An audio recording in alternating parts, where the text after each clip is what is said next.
this later.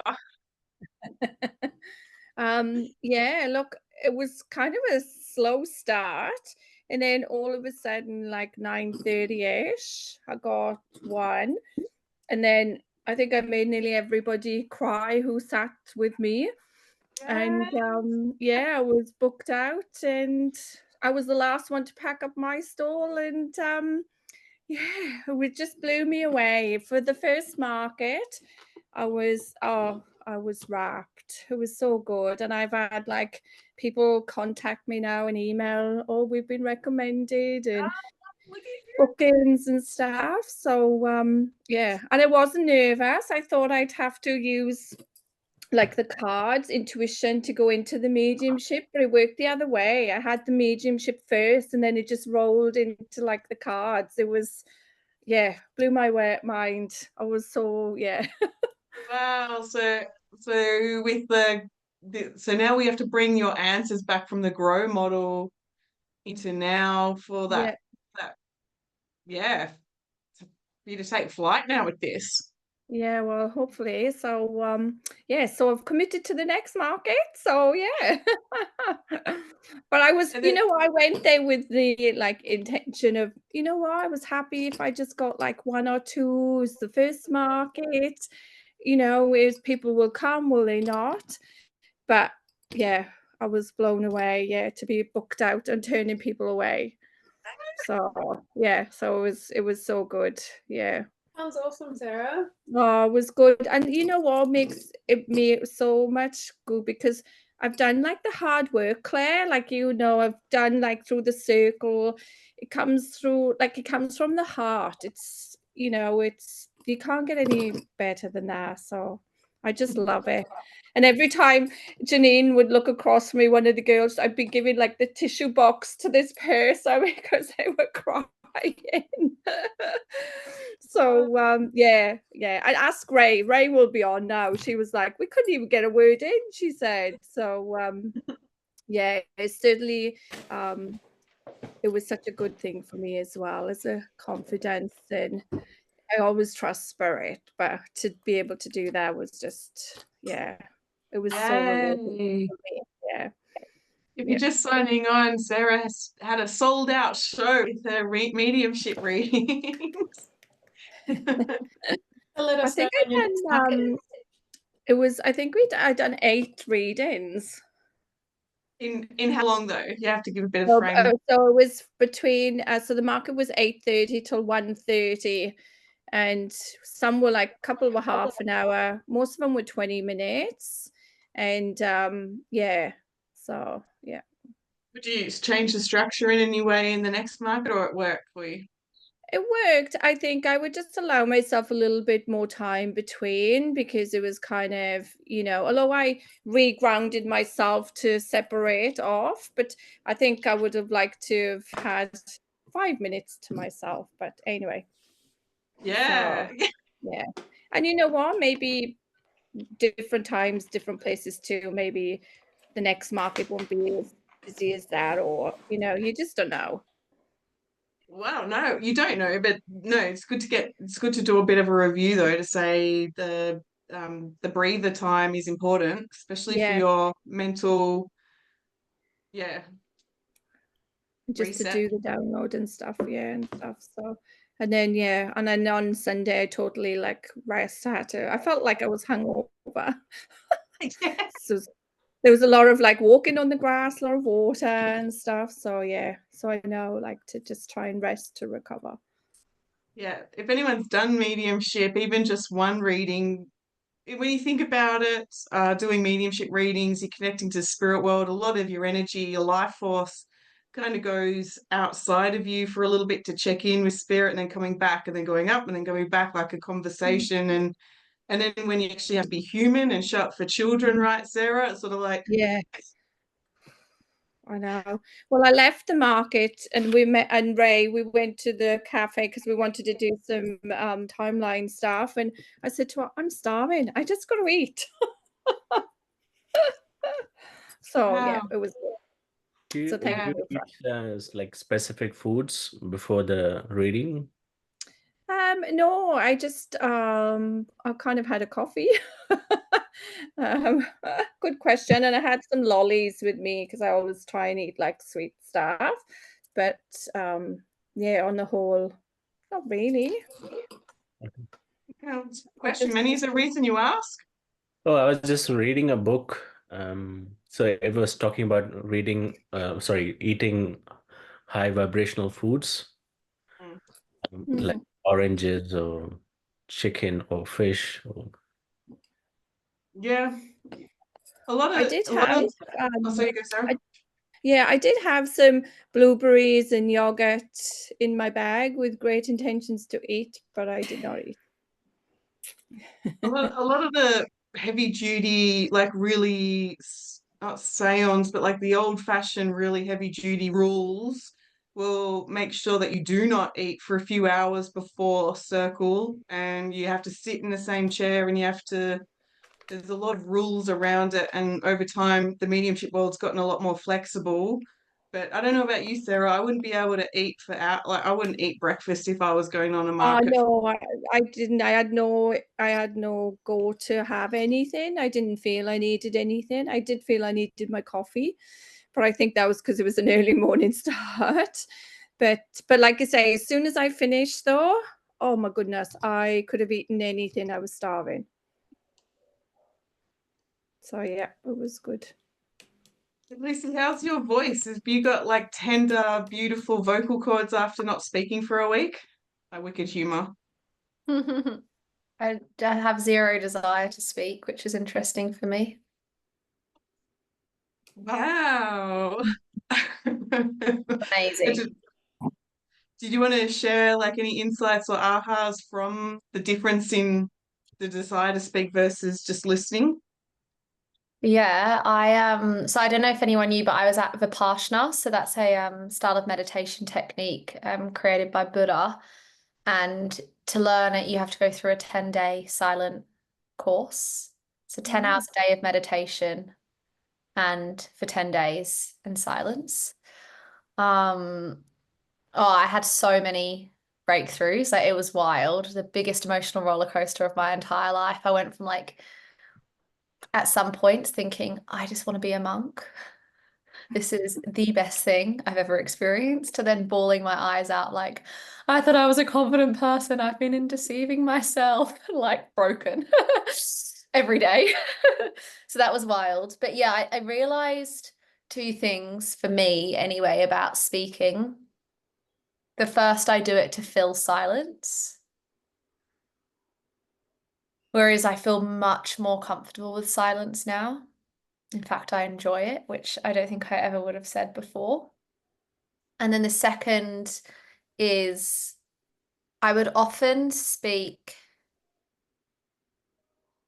I think, to like for the ego, I guess. So like to make myself look a certain way, or for status, or for recognition, or for award, or for praise. Whereas what I learned, and I'm not fully there, but I had this profound realization, which is I've been so focused on self-development, which I thought was a process of adding on and of learning. And actually, it's a process of surrender and letting go, because at your core, you're perfect. But it's the learned judgments, the learned criticisms, the learned programs that, yeah, you need to let go of to get back to your core. Whereas, yeah, I think sorry, that was a bit of a ramble, but they were That was beautiful. That's beautiful. Everyone's nodding. Yeah, it's interesting, isn't it? They're coming back to the core you, which is part of my message with NLP, and we'll explore a little bit of it tonight, or especially when we get into the Metamodel, is how you came into this world perfect, beautiful, your authentic self, and then magnetized and took on all of these layers. That the question is, are they actually true? Is it something that you want to hold on to? It's an interesting thought, how people will show up to you, they will show up how they think they are. And it's really quite, as a quick example, like tradespeople, if they believe they're messy, they'll leave a trail of mess. If somebody believes that they're, always being the drama queen, the victim, Like they'll kind of show you who they think they are. And as coaches, we have to, as again, exactly what Lucy said, we have to look beyond the layers to the core of who they are, their potential. It's quite fascinating to sit in meditation and reflect on that. So it's interesting because then I'll be naughty and go one step further. I don't believe, maybe I won't. I hold on to that strong belief there, Lucy, with the true core version of you is perfect. And then I find that it's a bit interesting when people assume that they have chakras because that's what they've been told. And I have gone through a process to remove my chakras. And it was interesting when I took my daughter to a kinesiologist because Maddie was suffering so much at school, being bullied and things. And the kinesiologist did exactly what I wanted them to do, what I paid them to do, and checked in with her chakras and identified that Maddie's throat chakra was blocked and her whatever else was blocked. And I said, that's interesting, but now can you please muscle test that her energy centers, what are her energy centers doing? Not her chakras, her energy centers. And they said, oh, well, her throat energy center is absolutely perfect. And so I said, exactly. So if she's still operating from the framework and the construct of chakras and she's not speaking her truth, there's a leakage here in her energy. There's a leakage here in her boundaries of speaking up or not feeling protected. And so so then that's where the work went towards, because I obviously respect Maddie's free will with how she wants to operate with chakras or not. But it's Lucy's opened a beautiful way of thinking about things, because just because you've been told, I would be questioning, don't make assumptions just because some leader has told you that that's what exists. Any thoughts, any ahas, anything there?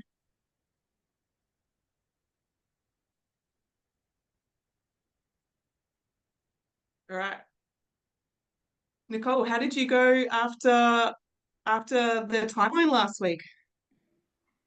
I had a really good sleep. For the first time in ages, I slept more than 4 hours in about 3 years. But then I woke up and I felt like I was really groggy. I really struggle. I'm going to be honest, I'm still struggling. Yeah, still more stuff at the surface. Yeah. I think I brought a lot of stuff up and I'm just like, I feel like I'm copying it from all angles. What do you think needed to be in place, or what do you think needed less of for your body to integrate it more, or integrate it more congruently, easier, gently?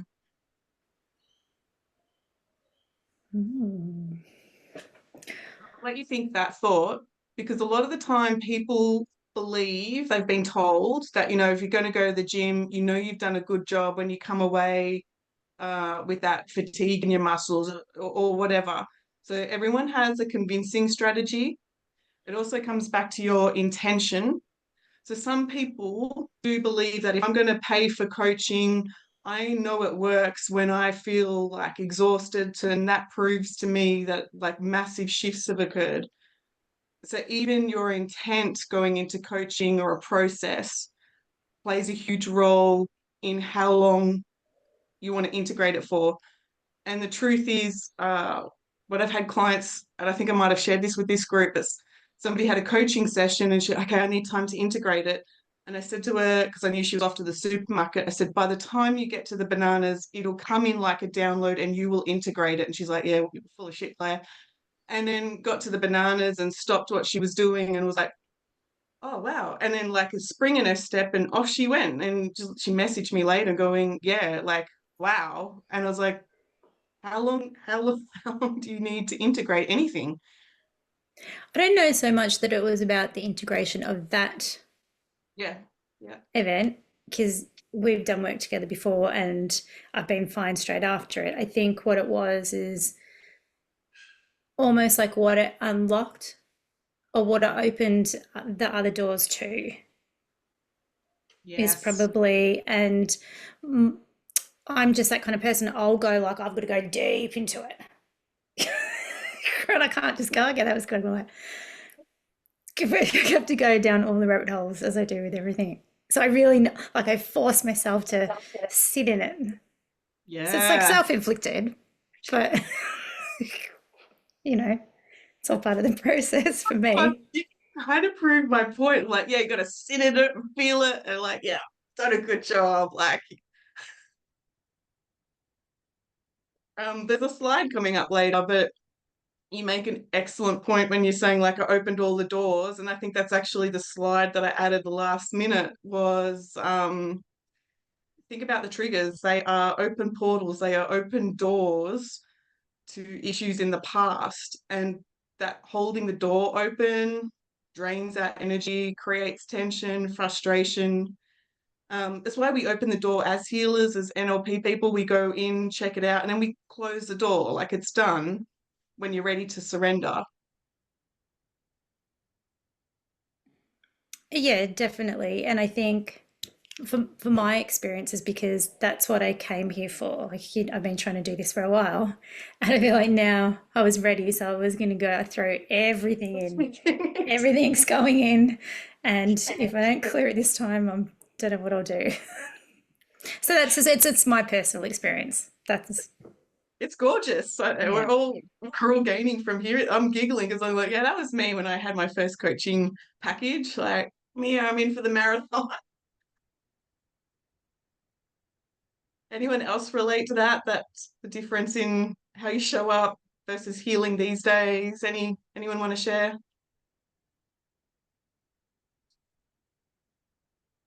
Well, I just really resonated, Claire, with like what you were, I guess the way I was understanding what you were saying is that there's like this misconception that we have a belief of that when we invest in a culture or kind of like any healing work that we will leave feeling grand and incredible. Like not forgetting that we're actually unraveling and unfolding stuff. So I really resonate with that, especially the kind of work that I do. So yeah. It's a coach had said it's like shaking a snow globe, but like this is the Mm. coaching action and pretty, and then it's sort of like it does got to take time to settle. And I always consider it to be like changing the dance in a relationship. You might have done the work, but the people around you are not familiar with these steps, and so it can feel interesting, challenging when they expect you to be triggered the way that you used to be, and it's not there anymore. It's weird. It's a weird feeling. Mm. And then when you like, even when you like look at the body, like physically, like when you're trying to like move through like toxicity and like detoxing, you're gonna feel shit in the process, aren't you? I kind of just like use that comparison of the physical body in relation to any like emotional purging, I feel like.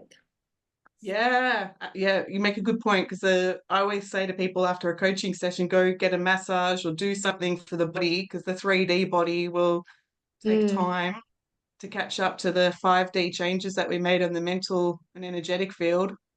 Yeah. Yeah, good points. Lily, Just we've to, got a new. Oh, sorry, Erin? just to add to that, after I had the timeline with you last week, I had a really big physical response in the like I was struggling to breathe for days because I had pain, and ended up seeing one of the chiropractors at work today actually. But it was such a big shift that I've now fallen down the rabbit hole of like metaphysical pain and all of the things, and it has almost changed the way I look at just a normal day-to-day treatment for me. Oh, wow. So even though like the alarm bells of the pain, it's got your attention, it's got that spiritual awakening essence of getting you to pivot. Yeah, it was a really big like physical response, and I had to explore triggers and all of that sort of stuff. But it was fascinating to work through, but it was a lot. You're welcome to message me, Erin, if that It was good though. And Lily, we've got a whole new you. Look at you, feeling all snazzy with your hair. It's gorgeous. Don't reckon, but yeah, I chopped it all off. It Yep. looks I beautiful. just that time for change, and I needed to be able to like force myself to do it. So yeah, every day instead of Yay. having a mum bun, which is doing my head in. So yeah. And it would suit you with your marathon training. Well, I just put a hat on. I just put it behind me because I can't tie it up, so it's too short. So I just put a hat on. Yeah, Yeah. I did went for a run this morning, and I just had to put a hat on, then I had to wash it. But yeah. That's good. And anyone else want to share any NLP questions or ahas? Been practicing anything? Everyone looks away. I got your book, Claire. Oh, did you, Sarah? And I went to like the timeline scripts and all stuff in there, and it's so well done how you go, like it's color coordinated to go to each one. But that really helped me to understand for tonight. So there was obviously a reason why I got this yesterday. So thank you. Yesterday. Yay. Yeah, it came yesterday. I ordered it last week after class, and yeah, but it's such it kind of more resonated just reading through. It's the funniest thing. Is there anything that impressed you beyond the color coding? I mean, that was me. Like, I got so excited. Oh my God, I could put color tabs. It's flow, isn't it? Kind of, I don't know. I find this is more. I'm taking it more out of the book as opposed to the big manual. It's the way, I don't know why, but I feel drawn to the book as opposed to the manual. So anyway. Yeah, because the manual's about 5 different authors. That one's just my stuff. Yeah, and it's just flows, Claire. It's lovely. Well done.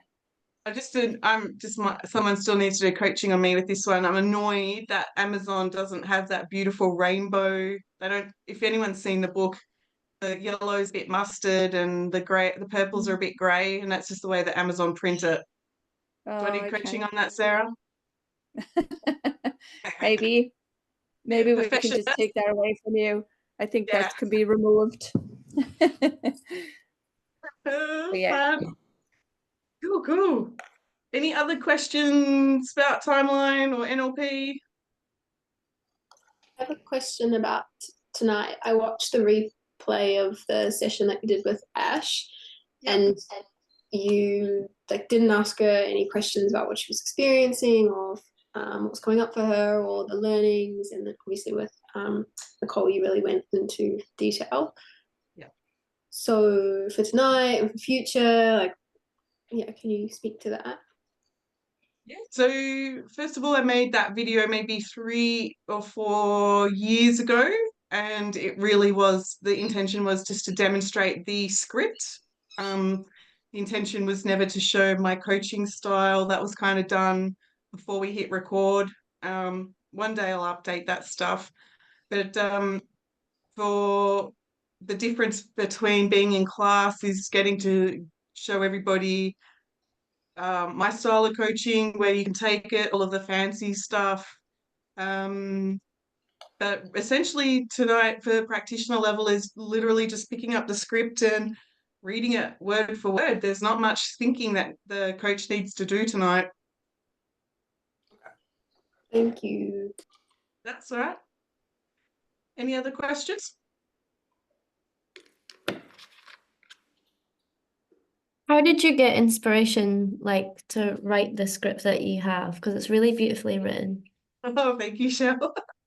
That was that's something that David is like, it's an Instagram post, Claire, and I'm like, I'm waiting for someone to ask the question for the inspiration to drop in. Well, now you have it. So I have a variety of different trainings, theatre healing, holistic counselling, whatever else is under there. And I would spend hours and hours researching how other coaches would work and a variety of different things.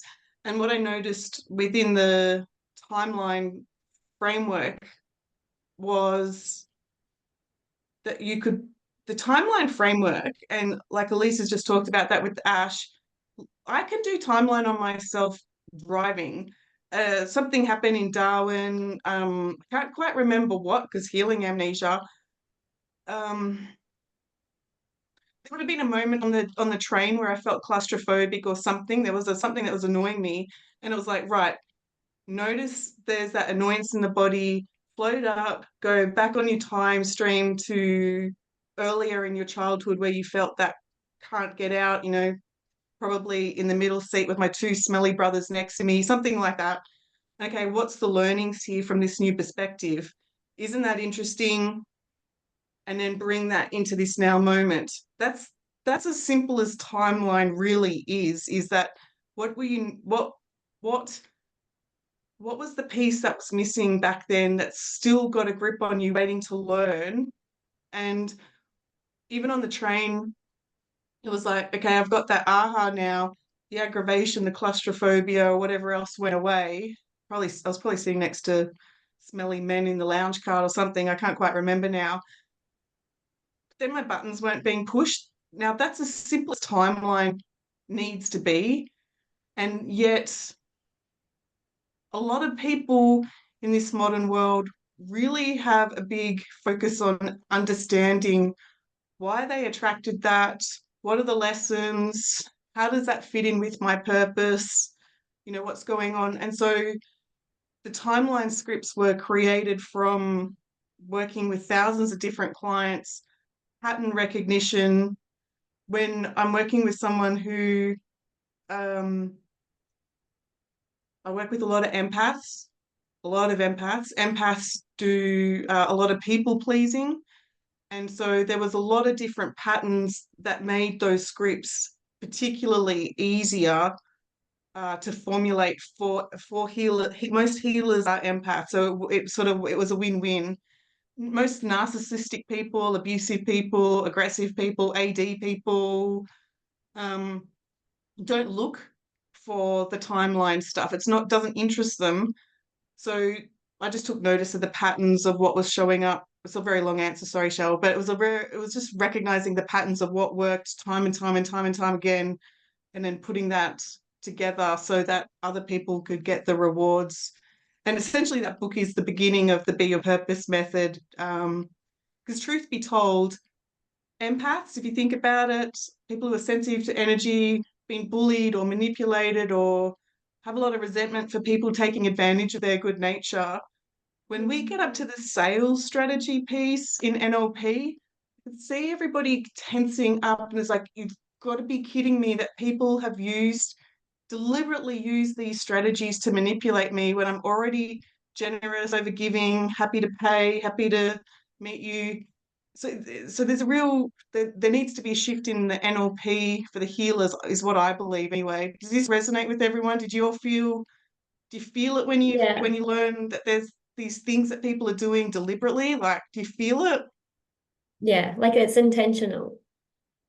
Yeah. And so my big is to get the skill set into people's hands on how to get back into that empath leadership role. Really, really important to me. I don't know why. That's beautiful. Yeah, thanks for sharing. Yeah, so because you've got the book too, Shell, right? You've gone through it. Yeah. I love the images you've used as well. Those are really good images. Thank you. You created all of those, so so picked up a lot of nervousness coming in tonight, and I foolishly questioned myself, go, oh, should I change it? Should we do something different? I went, oh no, I've cottoned on to you guys and your nervousness. Sarah's laughing, she gets the joke. What's going on with you guys being the coaches tonight? Someone talk to me. I'm not saying anything until someone answers my question. What's going on with stepping into the coaching role tonight? Imposter syndrome? Okay, yep. Manny? I feel like every time I'm doing something good or if I'm on the right path, I feel like this negative energy comes and this test is like a testing thing, like put me to test, like my body goes through test. all of a sudden I'll feel fever or something, or there'll be something happening. So I don't know if it's in my head or it's actually I'm being tested. Yeah. Did when you went through uni or your studies, did you feel that pressure back then too? Um, yeah, can say that. Yeah. Yeah. So it's not necessarily being the coach, it's possibly the judgment or the being tested or the measuring up or something of that nature. Yeah. Like say for example,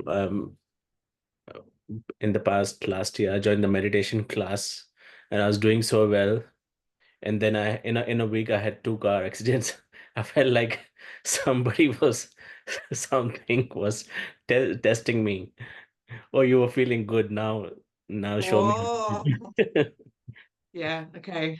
Yeah. Yeah. So it's like too good to be true. You got to have some level of drama to know. Yeah. Yeah. Anyone else kind of want to like nod and like support Manny with his honesty there? Like, yep, been there. Yep. I think it's about being vulnerable as well, because this is going to open up some things that perhaps people don't want to share as well.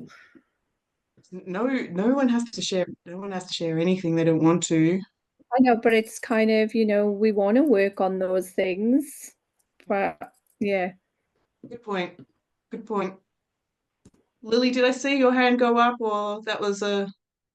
That was a thought that's gone away. The So tonight you'll be paired up. I only sort of have to sneak in to know that you're doing the script and not doing mediumship, Sarah. But if you tick the box. I can't promise that, Claire. I do. I'm totally on this tonight.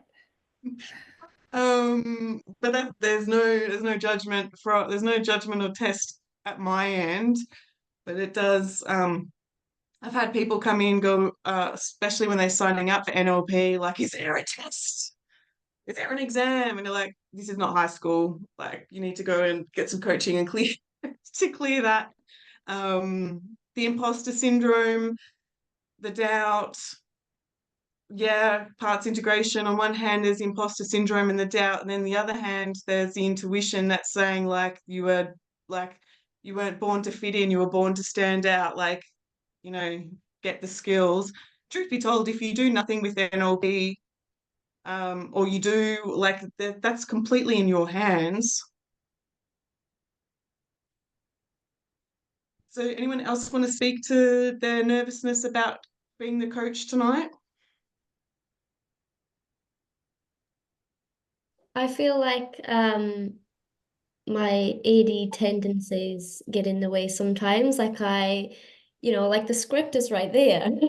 So I don't know, but I feel like I'm getting hung up a lot on the steps, and that maybe there's a little bit of insecurity that my performance won't have as much ease and flow.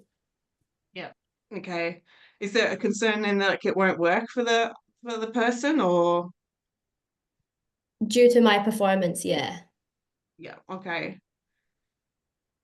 And there was something that just came up and I didn't write it down quick enough. Team, bring that back. Team performance. Speakers training. When I did speakers training and Toastmasters and things, we're often taught that when we are nervous about what we're going to say, public speaking, the ridicule, the judgment, this is all going back into you. This is all your insecurities about you showing up. And at some point you have to turn around and notice that you're holding the space for somebody else. So instead of making it about you, as ridiculous as that sounds, it's like, okay, how can I serve? How can I help? How can I assist you? And there seems to be a level of strength that comes through you when you're there to get the best out of someone. And so just setting that intention alone, you think about how busy people are, for someone just to hold the space for you for like half an hour and just listen or consider you, care about you, can be huge, and you don't have to say very much. The words are there, the script is there, but just having that pocket of time is sacred, right? Hmm. And the relationships, everybody's relationship that you're in, if your relationships give you more energy, give you more time, this is a good indication that these are good, healthy relationships. Not so healthy relationships take up too much time, they take up too much energy. It's an interesting contrast. Any other We'll get started then. No more questions. Let's go over the steps one more time. This is only a summary of the slides, by the way, not all the things. Feel free to interrupt, feel free to talk, ask questions. So we know that you might be triggered today, but the root cause is going to be found in the past. We all know that one, right? That's pretty clear. And as my illustrations show, being bullied or something in your childhood, being stuck in the car with your smelly brothers, whatever meaning that you've put to that situation is now a condition, a rule that you live by. And that rule will continue to either suffocate or support you. So knowing that you can go back to this first point in time, going back to that first point in time, you can start to set yourself free. So as I said earlier, that the trigger energetically, it holds the door open to the past, and you feel it like a vacuum. It causes tension. It creates that drained feeling, the stress, the imposter syndrome, all of that yucky stuff. So while that door and that trigger, while the door is open, while the trigger is still there, your boundaries are weak, and you're going to actually continue to attract in the drama. Don't do many and attract in car accidents. We don't do that. But if you've got your buttons, if you've got the door open to a trigger, people will come in and they'll push that button and yeah, it hurts. So with timeline, we don't know consciously. We're trusting your intuition, using timeline to take the client back to the first time to discover what was left undone. And so that literally the unconscious mind can say, oh, okay, you're not trapped between two smelly brothers. You had the choice to sit in the front seat, you had the choice to sit on the window side, you didn't speak up, whatever it is. And being able to recognize, well, I'm now in the driver's seat as an adult, that doesn't rule the show anymore. So taking the client back to the very first time when they were bullied,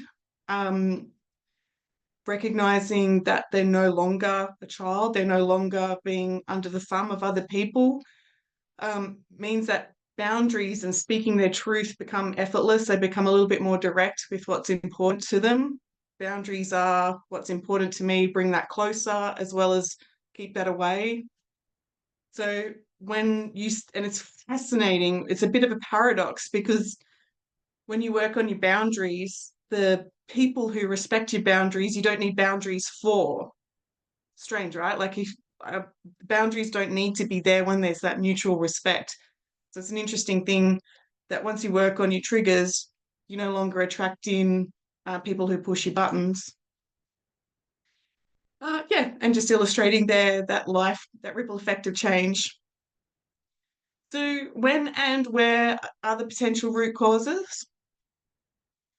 Respecting your soul's journey in the NLP world, knowing that you're an infinite being. We look at 4 locations in timeline in NLP. So now, childhood, womb, ancestral, and past lives. The Be Your Purpose method is going to introduce a 5th one, and that's between lives, for it to be a root cause. But that's a whole nother conversation for another day. And so when you're paired up with your client, this is the question that will become a bit of an affirmation for you. What is the root cause of that negative emotion or limiting decision? Was it this life, past life, ancestral, or in the womb? And then depending on where they categorize themselves, only then determines what age, how many lives ago, how many lifetimes ago, how many generations ago, what month or what week. I've definitely had clients, I'm not projecting, I'm not anticipating for this to happen, but I've definitely had clients who've gone back 2 past lives in the womb. So that one sort of sounded like, okay, go back to the root cause, you're in the womb, and then suddenly, okay, well, what country are you in? Oh, I'm in Russia and my mother's in war and blah blah blah. And it was like, you in the womb? Like this life part? Like, yeah, confusing, but fun. Similar to parts integration, anytime that you're triggered, that aspect of you, the door that's open to that aspect of you, that that aspect of you that perceives that your needs are not being attended to will come to the surface, will rule the show, will white knuckle on the steering wheel of life. So if you feel like you're not being heard, the aspect of you that's frozen in time, still having that little tantrum, the inner child, will create the adult tantrum when you see people yelling at service providers and stuff. They've just reverted back to a child unmet needs. And of course, then the pattern continues. They attract more scenarios where they feel powerless, and they limit themselves moving forward. So until you pay attention to the part of you that's craving to be heard, you're going to continue to attract in those situations and scenarios. So at practitioner level, as I've explained, Elise and everyone, practitioner level, we are simply experimenting with the process using just one limiting emotion tonight. No extra fancy stuff, no pressure to do what I did with Nicole. In fact, I've spent a lot of time creating these scripts where you pretty much just read them. When I learned NLP, the script was a little bit more kind of make it up on the spot. There was a lot of that expectation. I don't have the mental capacity to make it up on the spot when I was a practitioner and still learning and getting comfortable. So to simply follow the scripts tonight. Is everyone kind of clear with that? I know that there's a slide coming up about this, but where's the stop share button? I have provided 2 scripts deliberately to you guys within there's one in the manual, and then I've pretty much put 2 up. One will be the same. Start again. There's one that I call the holistic script, and then there's the limiting emotion script. One is fancy and it has more hypnotic language that we saw with Nicole, the buckets of paint and all of the messages you do the tearing of the paper and all of the fun stuff. And then the limiting emotions, goes straight to the point without all of the fluff. You trust your intuition with your client tonight on which one you either want to experience or which one you want to facilitate. This is me planting the seed to trust your intuition, to go off script, to play. Is everyone okay with that? Yep. There's no right or wrong. Give it a go. Either way, both will get results.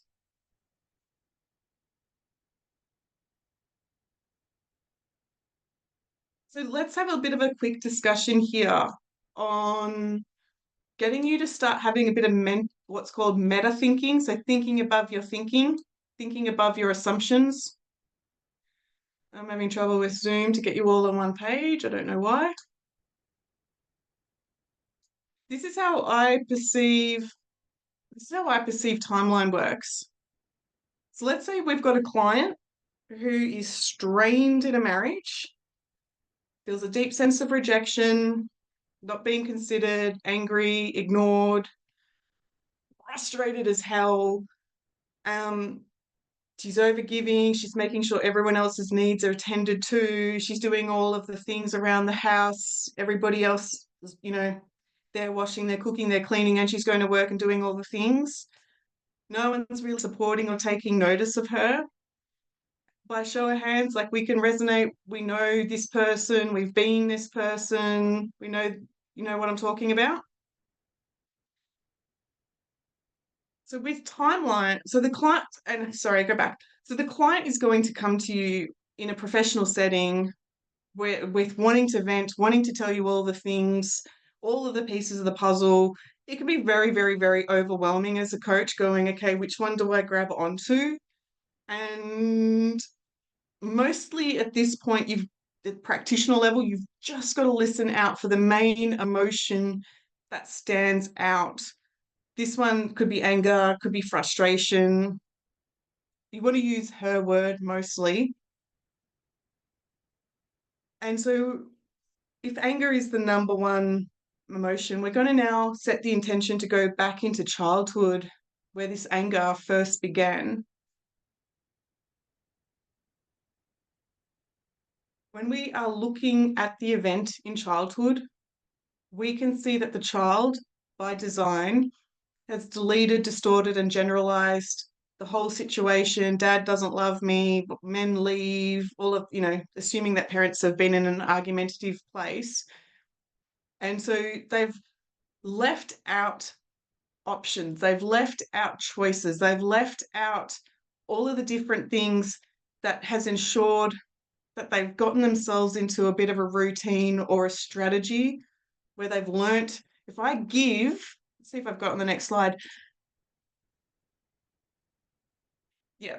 As a child, she had little choice on how to get her needs met. She relied on her parents. Yet with the whole divorce scene, they're caught up in their own drama.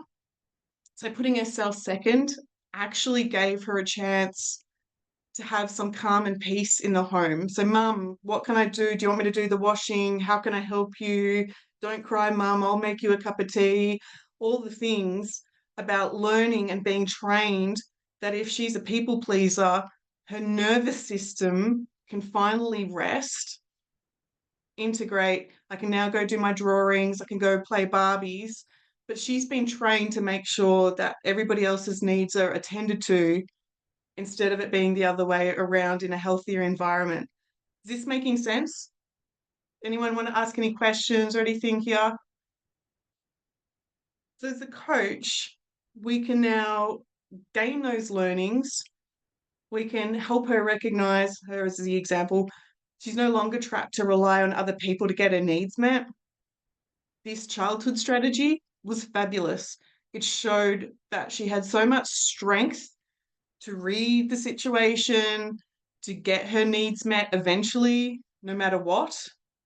And now, as an adult, she can take these abundant choices, her inner strength, her ability to scan the room, her ability now to recognize boundaries and all of the things. We've now got that. And we take those ahas into the future. And look, when you're not bending over backwards to appease your mother who never really thanked you in the beginning, put you in a double bind, a no-win situation to begin with, notice the choices that are available to you when you're not trying to appease your mother who's miserable and happy being miserable. Making sense? Is this helpful to go over at this depth? Because I don't want to overwhelm anyone. So this is how timeline works, is we're not doing childhood strategies anymore. We're now opening up new choices. Still respecting that what you learnt as a child has gotten you to where you were up to, like fabulous lessons, especially someone who's done or doing anxiety. When we look back, anxiety has given them the ability to people watch, observe, have really good pattern recognition, and it's like, how is that now serving you? So it's not always a bad, painful thing that we want to get rid of. We may want to turn it around to how is it serving you? So in the example, previously in the marriage that she's currently in, deep sense of rejection, not being considered, ignored. She's now got new choices after timeline to approach the relationship differently, new clarity, new direction, possibly being more direct, speaking up about what's important to her. I had a client who's quite wealthy and she was on this train of thought. And I was like, great, 2 holidays this year, you choose, you decide, you do all the things you want to do. And then he gets to decide on the holiday and and start to serve and think and consider the relationship.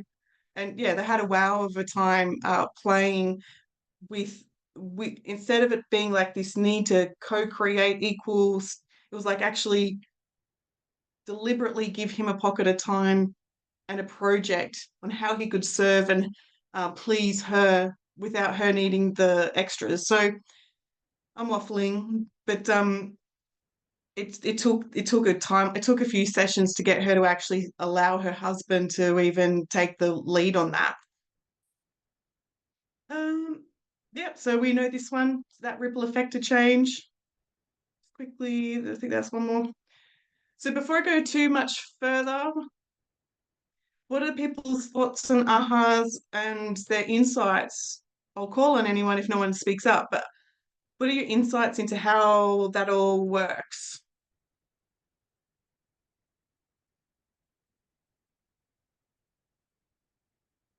I'll change the question. When you see that, can you recognize it within yourself how patterns in the past really need to be rewritten? I resonated even with the example that you used about relationship and this like idea of like co-creation. It's like a Yeah. little bit called out right now. I'm so glad someone spoke up. Sometimes in a situation like that, she as that example spends so much time in her masculine and the how that the overwhelm comes in, and she actually needs that soft nest from him to take the lead, just like in that romantic sense. Do you know what I mean? You're in my mind. Courtney, do you want to share what you noticed with the timeline? Like, you don't have to go into your personal story or anything, but like, do you notice how like that's working, how you can use this? Me? Yes, Courtney, yeah. yes, definitely. Do you want to elaborate a little bit, like where the ahas are coming in? Because you guys are the first people to see those slides. I keep updating my training, every single group, update, update, update. Give me the feedback, what's helpful to know, what's crapping over the top. The part that stood out for me was just understanding the explanation that it's the unheard parts of you, unheard parts of you getting the chance to speak up. And so if you're not listening, this timeline gives you the opportunity to go back to listen. Yeah. That as a mum, like I'm like watching I'm feeling guilty all of the times where I didn't listen, hurry up, gotta go, da, da, da, da. And it's like, gosh, how much not kinder would it have been? What do you need, darling? But we all need to do that for ourselves. That's like, what do you need, darling? What do you need? You're in a child. I don't want to go. I don't want to be tested. I don't want to be the coach. Like, oh, darling, what do you need? Cool. Lilo, how are you going? Oh, sorry. Your pep talk, which you gave. Right. I'm going to mama bear you all. Like, get up. No. Captain of the ship, whatever metaphor you want to use. Lilo, what are you noticing with these slides, or what are they bringing up for you or not, or how are you going to use them? I resonate with a lot of it in my day-to-day, especially when I'm with my parents, which I was with them today, so I'm a little bit tired and I'm overwhelmed. Yeah. Do you notice that, like when you're hearing your clients' stories in the chair, like you could see where you could take coaching sessions if they moved in that direction? Yeah, 100%. I'll definitely have to do it separately to make up because it's a lot of energy. Yeah, true. Yeah. And I also really need to work on not trying to identify their problem and let them get to it. So that's something I'm working on instead of No, being Leela, like, sorry, cut you off there. Like, we're all going to have to take a page out of Lilo's book. Listen to what Lilo's just created. She doesn't need to do sales calls. She doesn't need to do webinars, doesn't need to do Instagram. Come and sit in my chair. And that's a bit interesting. Sounds like this, this, and this. Do you want some coaching? Like, you don't even have to do sales calls, Lilo. Yeah, it is good. I'll just give them a card and be like, I'll see you next week for NLP. After makeup. Brilliant. I missed that step. All right, I'll get back on track. So, okay, so if we were in the Tad James training room you would have no choice. Love it. You would have no choice. You would be required tonight to work simply on anger. That's it. And then if you were to practice with a friend, you would be required to do sadness and then fear and then hurt and then guilt. So if you're somebody sitting on a fence and not really sure what emotion to work on, the answer is anger, mostly because when you work on that, start again. Anger is a secondary emotion. It always follows powerlessness. So if you go tonight and work on anger, you will resolve a lot of your powerlessness, whether that's to speak up or making money or whatever it is. So it's a really good starting point. However, if you're somebody who's already done coaching, being coached, whatever, you may want to be a little bit more experimental and play with other emotions.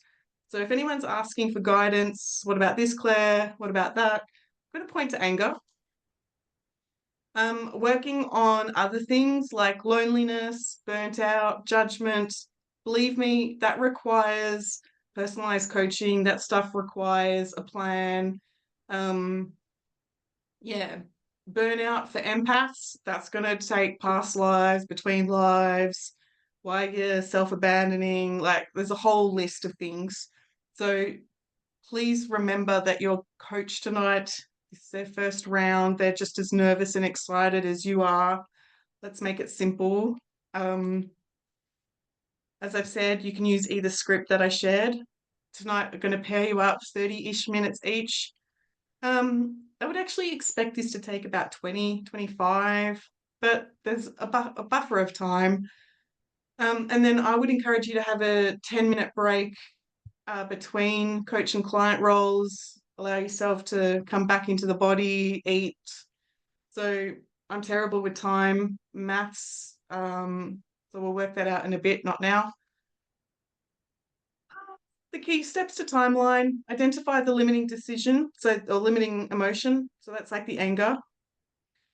I need you tonight with your buddy to calibrate the time stream. Looking for it on my script. You don't really have to think too much. In a moment, I'm going to ask you to consider an event that happened in the past. What direction is it? Notice that there's a time. Notice that there's a line. Facilitate timeline. Go back to the root cause. Gain the learnings. Bring that into the future. Create the compelling outcomes. That just means a chat after the session. You know, how do you feel about these new changes? What do you think will be different? If you want to get fancy schmancy to help your buddy work out what you're working on, these are other sort of bonus questions that I've put on the script. Other groups have not had these before. How long have you had the problem? How do you know you do the problem? How do you know you want to let go of the problem? So yeah, anger. How long have you been angry for? What have you done about it? Is the problem always there, or does it come up in certain situations? You don't need to know too much tonight, but it just helps the client really get a good, strong focus on and build up the motivation to move it. This is Metamodel, this is after. Like grabbing hold of your script, I work out with your client what kind of emotion they want to work on, elicit the time stream. You may want to calibrate. I always forget to calibrate at the start. On a scale of 1 to 10, 10 being the most, how much is this anger a problem for you? Is it all right with your unconscious mind for you to release this anger today and to be aware of it consciously? And then, yeah, I say simple, but it really, it is quite simple. Now, has anyone got any questions? Anyone umming and ahhing? They don't want to do anger, they want to do something else. Any other surprises, questions? No. So, gonna have to do maths. We're just gonna work out breakout rooms. Is everyone happy for the computer to assign manually, or is there someone who's itching and they haven't worked with people and they want that off a list? Where, sorry, where was that bit? Like the scale 1 to 10? Yeah, I'm naughty. I forgot that on the script. Because I forget to do it. Yeah, so you would normally do that once you identify the limiting emotion. Okay. Yeah. I'm really thorough about that one. I always forget. I'm a numbers person, like numbers are not friendly in my head. Mm. 1, 2, 3, 4, 5, 6. So Ray is going to just observe. She's had a few sickies and family emergencies and stuff. So if Ray's eyes are in your room, just yeah, make her feel welcome. If you need to go to the toilet now while I do breakout rooms, go now or forever hold your peace. Sign manually. Let's see what happens. Oh, we didn't do time maths, did we? 30 minutes takes us to 8, 10 past 8, 8:40. Okay. That's pretty obvious for everyone. Sign automatically. Let's see what happens. Okay, hold on.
Yeah, because we ended up going back into the womb. So Another womb, baby. Yeah. That's a weird experience, right? yeah. Yeah. That's where if you do grab hold of the book of the womb script in there and it goes into a lot more detail on tips and things to look for in the womb work often goes back for people who've had issues with commitment, doubt, self-doubt. There you go. That was mine. Mine was doubt. So then if there's no more of the doubts, then what's the certainty moving forward? It was just full trust. Yeah, see, we need to write down the lessons everybody got on the page. That'd be nice. Anyone else? Actually, Ray, I'm not saying too much, but do you want to share what you observed?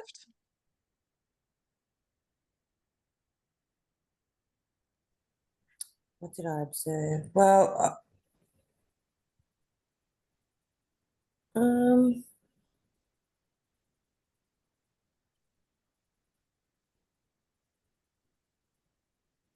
can't even think. You've done 2 timelines, like a surrogate kind of work there. I had a lot to say after it, but now I've got nothing. I was right in there, but now I'm gone back to, I'm so tired. I'm so sorry. It was amazing though. The script is perfect. All I kept thinking about too was who I'm going to do that on, and I'm hoping Sarah will do. Oh, there she is. Sarah will do that with me. Hello. Yeah. Right? Yeah, that will happen. For a couple of Yeah. seconds, I was freaked out when she said past life and 4 past lives. But then I came back to the present. I was like, I have nothing to change in this script. Like, I still have to read it as it is. So, but yeah, it was amazing. Which country or where did you go? She went to the medieval times, like she was a soldier, like Lily. Yeah, And yeah. she was fighting in a war and was angry that she had to fight a war. Yeah, right. Yep. Against her will, Battle of the Wills. Wouldn't it be fabulous if anyone else went back to medieval times and was in the battle with Lily, either by her side or it's happened before? Cool. Sarah, I was curious about your experience. Did Spirit leave you alone or did they start talking to you through timeline? Well, they nearly started to, because I felt like I took Rachel under my wing tonight and we were put together for a reason. So I do truly think that, but we had an awesome session, me and Rachel. Well, I can speak anyway. I hope Rachel can too. So yeah. Yay, nice. So complete in that beautiful bubble, healing bubble. Yeah, totally. Yeah. Perfect. I saw that pair up. I thought that's a good one. It's a good mashed potato and sausages. That works well. Thank you. The observation that I had before we move on to the next chapter was if you do practice or when you practice, to give yourself permission to slow down. It's really quite interesting as we move closer to the hypnotic chapter. We feel like we're going really fast. We feel like we're going slow enough, and the unconscious mind actually needs the pausing, the fluff, to sort of get into that zone and go find it. Did anyone sort of notice that when they're doing the script that they were speaking too quickly or were worried about the pace? Yeah, I did. I felt it was too fast. Even to Rachel, I said I felt that I was too quick. Yeah. I did as well.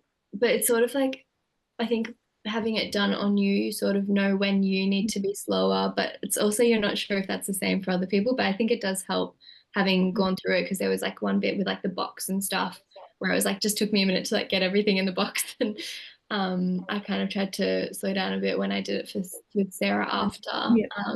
So yeah, it's just practicing, I think. Yeah. Yeah. Anyone else notice that they felt like they were talking too fast? Yeah, I did until I remembered a session with you, Claire, and I remembered in parts where I was like, okay, slow it down and just really like emphasize certain parts of it to really get into that subconscious. So that helped me a lot. That's good. Yeah, that's good. Yeah, did I go too fast and you remembered the anxiety around that, or it was like No, just you were slow. So when I was going, I was like, oh no, I really like this is a important part of it where you really have to make sure that they're slowing down themselves and able to keep up with you. So that was really good being able to have a session with you. So when I was doing it, I was just like, oh, I remembered this, and I sort of took your lead really. Perfect. I had I'm always learning, always dabbling into different approaches, and I signed up last year to sit in on a Tad James hypnosis training. And no joke, they spent an hour getting their hypnosisy people to say, "That's right. That's right. That's right." And you just got to get really comfortable with the discomfort of like, so I'm not going to take you through that, but what I did notice for feedback for most people, not everybody, was just get comfortable slowing down, like reading a child a bedtime story, like they're going to sleep. Anyone else got any questions or anything they want to share? I had a question about the release position. I got a little bit confused with that one, just because it was sort of like I was holding the picture in my hands, but also the event was still down there. Yes. I'm not sure if Yes. similar. Yeah. Rachel, I am with you on that. So I've had a lot of debates with different trainers on that one. Why are we dropping it back? Like what's going on there? Some people, for some reason, Rachel, resonate. Well, I've got the picture and I'm going, and they sort of assume that's like dropping off into the abyss or dropping off into a volcano, but we're going back in the past. That's where my other script, the limiting emotions, actually goes down into the past and hand over the learnings to that earlier version of yourself. So yeah, if you're too logical about it, it's confusing. But at the same time, the unconscious mind loves the confusion and the symbology and will do what it needs to with it. Yeah, like it doesn't really affect it. It's just, yeah, as you said, it's just the logical mind. It's like, I think that was, did I do that right? But yeah. Yeah. And you may hear something pop, the dominoes fall. They're like, where did the dominoes come up from? And that was in there like 3 times in the script. I was like, I'm not saying that again. It doesn't make sense. No, to you me. can interject and say, instead of the dominoes fall, you can say, notice the time stream start to shift and adjust. So yeah, play with it a bit more. But any other questions? Oh, sorry. No, otherwise, like for doing it for the first time, I think it's like a testament to the script you've created. How well. Thank you. Thank you. It's testament to you guys giving it a go, all the nerves at the beginning, and you all did it. You all came out with amazing feedback. So it's an applause to you guys. Gold star, all the fun stuff. We're still waiting for Shelley and Haley. But I'm gonna push on to the next chapter if there's no more questions. Claire, I have a question. Yeah.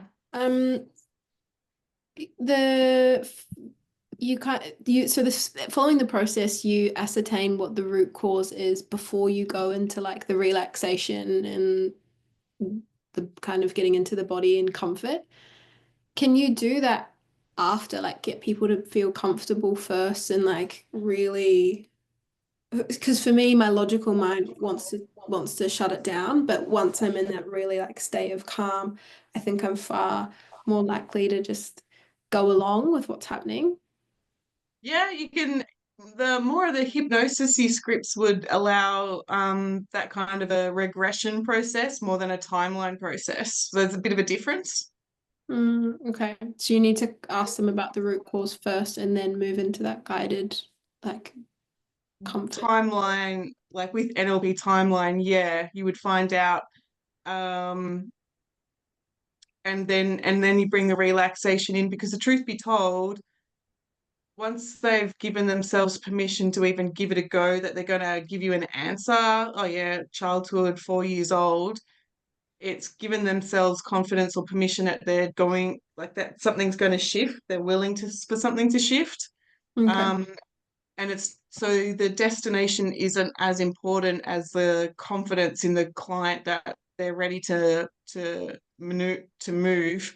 And they may end up going back to childhood, 4 lifetimes ago. So it's you don't hold on to too much of the emphasis on what they say at the beginning.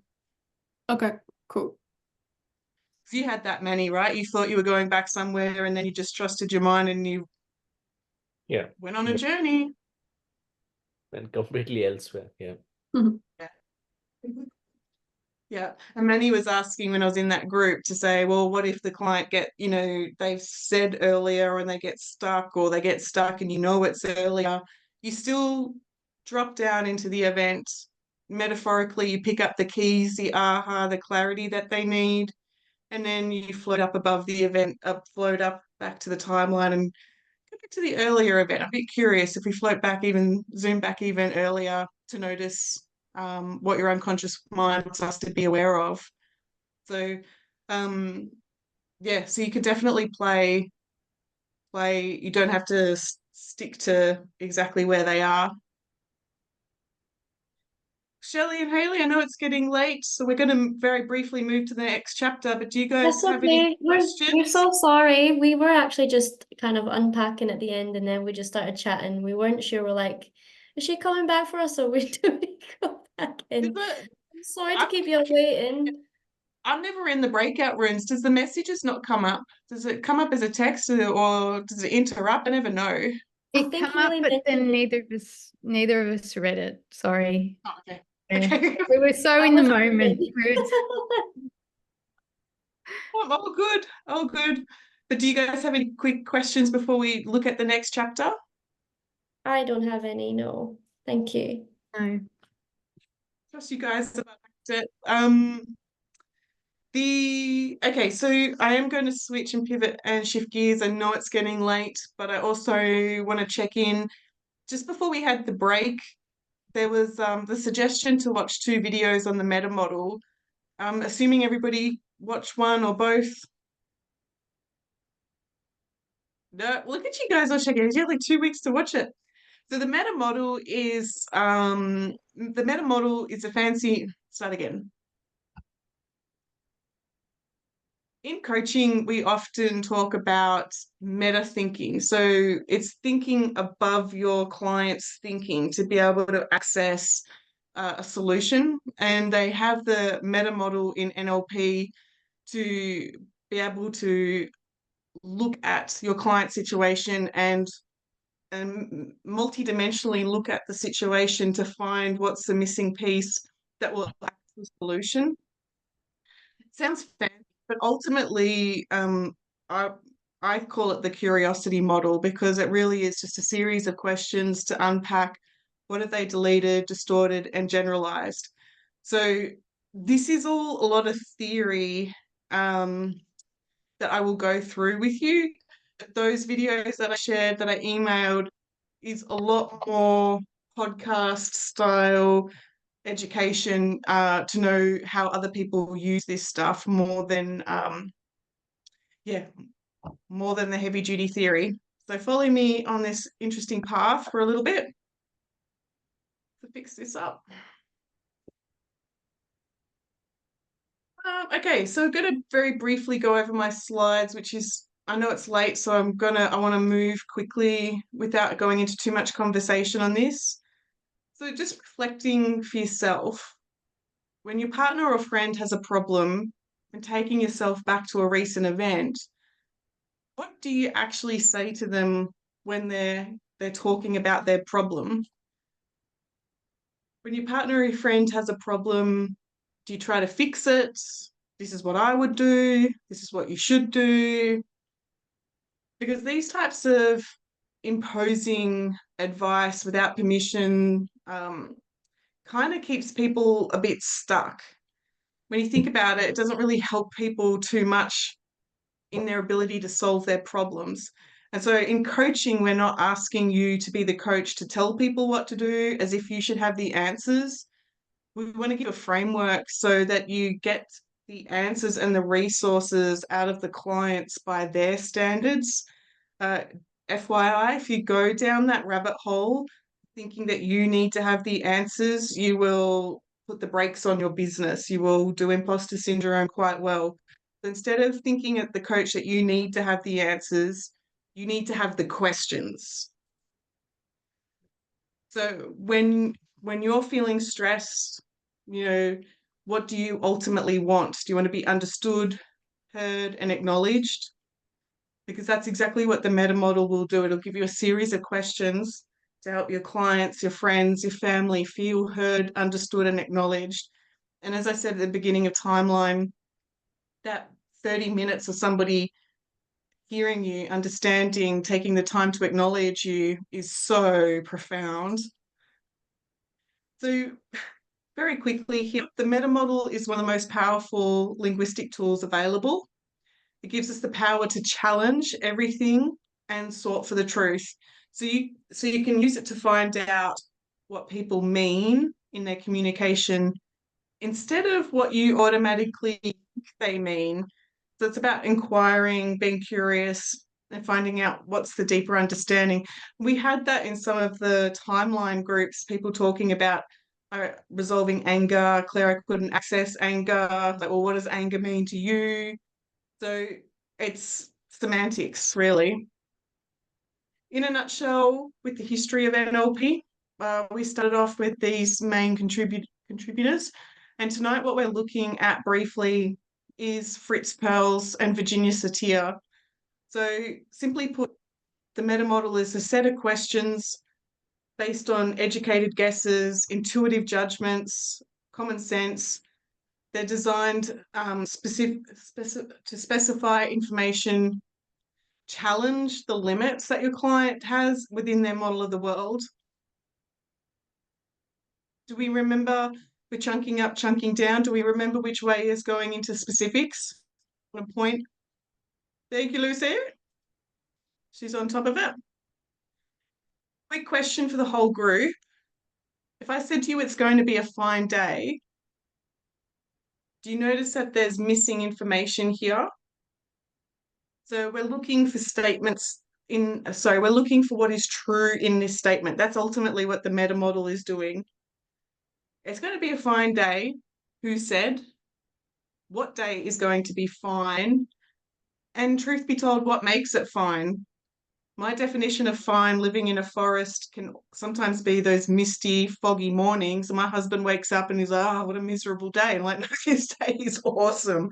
This day is when the water's in the air and the spirit wants to talk. Like, no, it's going to be a fine day. So the Metamodel provides effective questions to ask the speaker, and it will determine what the person left out and what the person is saying within their model of the world. So again, getting clarity, being curious. Now, from your perspective as a coach, you need to remember that all people like what is familiar. So it's really, really easy to generalize and process it's easier to generalize and process rather than take in new stimuli. Some words missing on that. So again, as a coach, you need to remember that you will automatically make projections and assumptions on what your client is saying based on what's familiar to you, and you need to get out of that habit.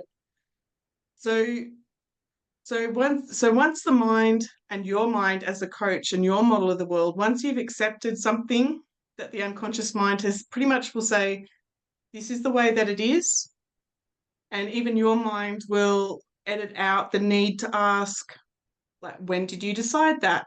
Where did I pick this up from? What process did I have to go through to get that outcome? Who was involved at that time? How did I get that? Is that kind of resonating when you reflect on your own journey, other conversations you've had with people, thinking about you, Erin, actually, like being a myotherapist, assuming pain is pain instead of actually going into more of the metaphysical and stuff. This one is quite interesting, Manny. You can pretend that you know what it's like to be a girl with this one. I'm teasing.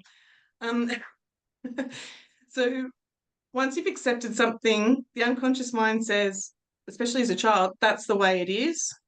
And it locks in and it becomes part of your reality. If you were brought up in a family that told you that the color blue was actually said as the color yellow, oh, well, the sky is yellow. That's your reality. It would take it on board. It wouldn't question it. So a lot of us in this group, especially empaths, have that training that good girls behave, share, nurture, and please others. Culturally, we sometimes see strong men don't show vulnerability or creativity. And so these, like what Lucy started off with, like the core of you versus all of the layers, these all came from outside of you, and yet you took it on somehow internally, like it was a rule. And so my question to you all is your thinking outdated? As I said at the beginning, that tradie who leaves a scale of mess behind him, his identity is a messy person. There's something that's happened to him as a youngster where either he was allowed to get away with the mess, he was known to be the messy, loud one. Tradespeople normally have a level of can't sit still in the classroom, so they are the messy one. But they've taken that on board as their identity, and it's like, is that actually outdated? So to take this one step further, and before I bring you guys into the conversation, people pleasing. Maybe you don't want to do that anymore. And the question is, who would you be with a different perspective? Maybe you would be less angry, less powerless, less resentful. But the truth is, you took on the identity as the people pleaser, and that was a strategy that got you what you wanted, to feel safe, to feel calm in the world. But it's like, do you have to continue that? How different would your life be if this was not even your reality to begin with? And so these old assumptions were all external from you one day, and yet you've taken it on board internally, which is great because it means that we can shift it. So again, in coaching, we want to challenge the assumption that you accepted a long time ago, so you can come back to that core, authentic version of yourself. These are the types of Metamodel questions that I've trained myself to be a little bit habitual. Somebody says, I can't think of an example on the spot. Someone says traveling is amazing. It's like, well, according to whom? What do you mean by travel? Like camping travel or super yacht travel? Like what's going on here? So you want to learn how to drill down into the detail with the meta model. And the truth is, when in your own business, whether you're the yoga teacher, whether you're the kinesiologist, once you actually niche down, the meta model, deleting, distorting, generalizing becomes a lot easier because you can anticipate your clients' patterns, stories, because that's the niche that you're in. You're the expert at knowing how they navigate through the world. So if you're somebody who coaches, works with narcissists, then you know that they're going to function with a hierarchy, self-importance, shame, and you're going to have a list that's going to be very different to the person who works with the empaths, who's trained to people please, so on and so forth. Is this making sense? Yep, I know it's late. So it's page 171 if you want to keep up with the manual. I hope that's accurate. And so let's see if it's got it here. When I learnt this in NLP, I got very confused, and I've tried in my slides to make it as clear as possible. Remember in the early days, we talked about the filters of the mind. You take in plus or minus 2 to 7 pieces of millions of information. You're exposed to millions of information, and yet you only take in 2 to 7 bits at a time. That was one of the filters. Within that filter of how much it's taking in, there's 3 labels that we give it: distort, generalize, and delete. But then the semantics AD people then also listed more types of specifics. I'll just go back to the other slide. You can see down the side there, mind reads, loss performative, cause and effect, complex equivalence, and presuppositions. This will all help you sleep tonight. So they've got the distortions, and then they've got more specifics. So let's play with this, see where it goes. So distortions are twists. Someone's twisted how things were originally represented start again. Distortions twists how things were originally represented so that the speaker draws conclusions based on inaccuracies. So somebody's fear of water is a distortion. All water is bad, you know, all of that. They're basing on that on an inaccuracy that actually drinking water is much better than, you know, swimming in a swamp. I don't know where this example is coming from, but they've twisted and they've distorted, and now they're basing their truth on an inaccuracy. And in NLP world, we break that down into 5 different more specifics. So as an example, your client might come to you to say, my clients only like to book their sessions on the weekend. This is a distortion. You want to be able to think on the spot to be able to question that. How do you know that they only like to book their sessions on the weekend? What have you tried differently? What about marketing to different people who like it, like coaching on the weekdays? What would happen if you only had sessions available during the week? So it's quite obvious, right, guys? Like you've had conversations before, but this is about drilling and multidimensional sort of thinking about what they've left out. This one's interesting. This one comes up a fair bit. Self-care means they take time off and don't do anything. And again, they've distorted this piece to say, like, okay, I need self-care, so I'm not doing anything. And they wipe their day clean, when the truth is self-care could mean all sorts of different things. So yeah, just so as a coach, if somebody's talking about, oh, I need to recover, I need so much self-care, how do you know you need self-care? What have you tried differently so that your self-care is an enjoyable thing rather than a necessity? What would happen if you filled that time with things that add to your life rather than taking everything off the schedule? Making sense about questioning from different angles? Yep. The next distortion is a mind read, and this is claiming to know someone's internal state, feelings, thoughts, and motives without checking. So people tend to do this who are the closest to you. They'll assume like that you like what you like without questioning it. And as I've said on that slide, spiritual people, intuitive, psychic people, it's not what we mean to psychically read what's going on for them. We're actually the distortion here is, again, making blanket statements without checking the evidence. As an example, and there's a few of these tonight, a client or a friend says you don't like him. So instead of your body getting reactive, justifying, it's about staying calm and being curious. So what causes you to think I don't like him? And can you hear that it puts the onus back onto the person who's stating the information rather than it just being a boom, it's an assumption you're now under attack?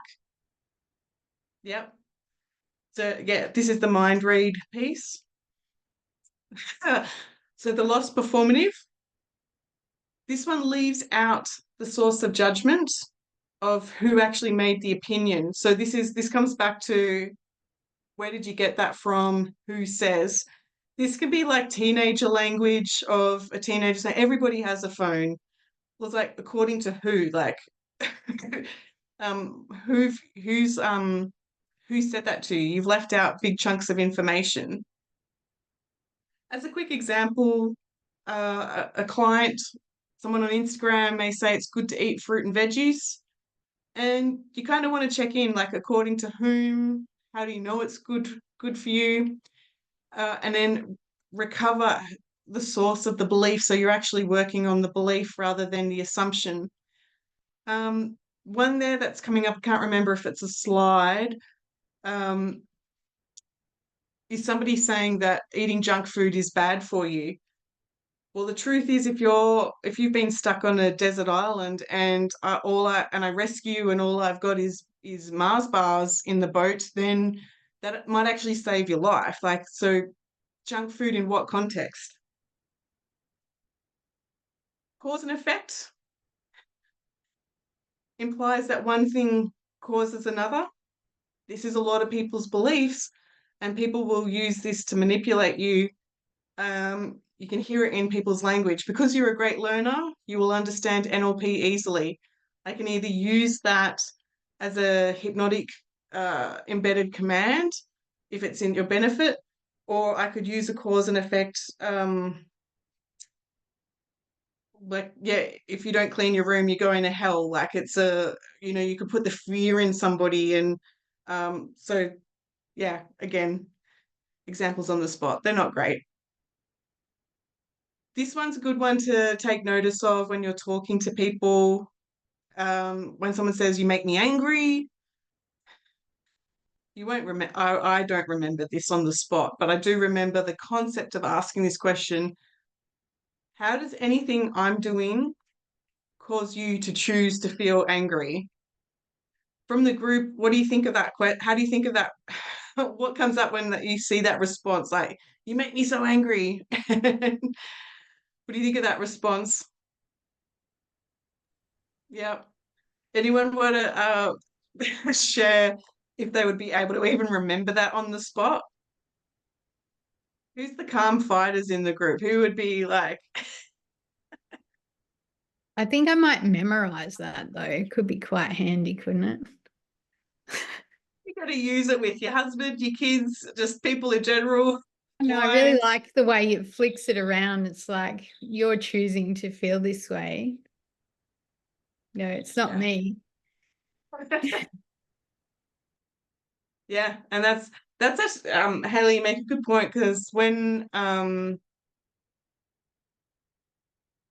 worked with clients and noticed that they're walking on eggshells so he doesn't get angry, or they're tiptoeing around the boss so they don't get angry, and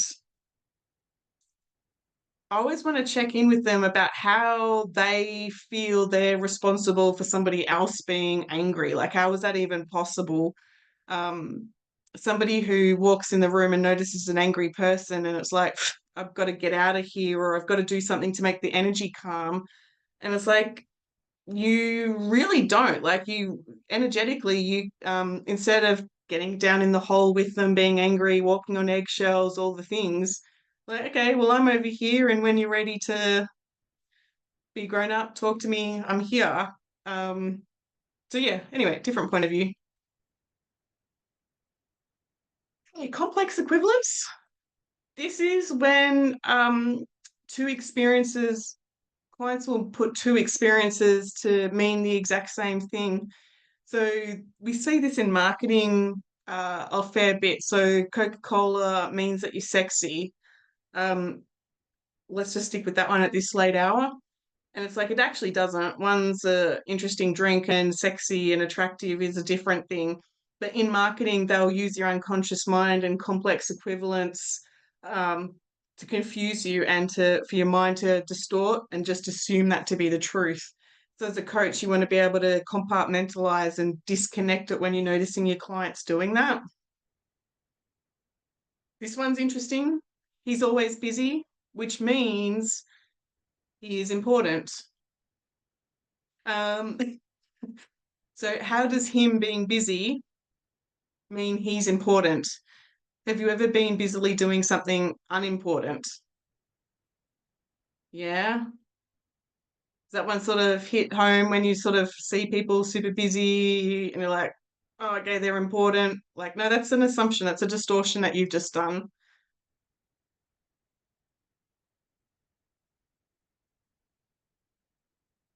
Okay, presuppositions. This is linguistic equivalent of assumptions. So this is when you listen for a presupposition, you're listening for what the speaker holds to be true. If she realized how much that hurt me, she wouldn't do it.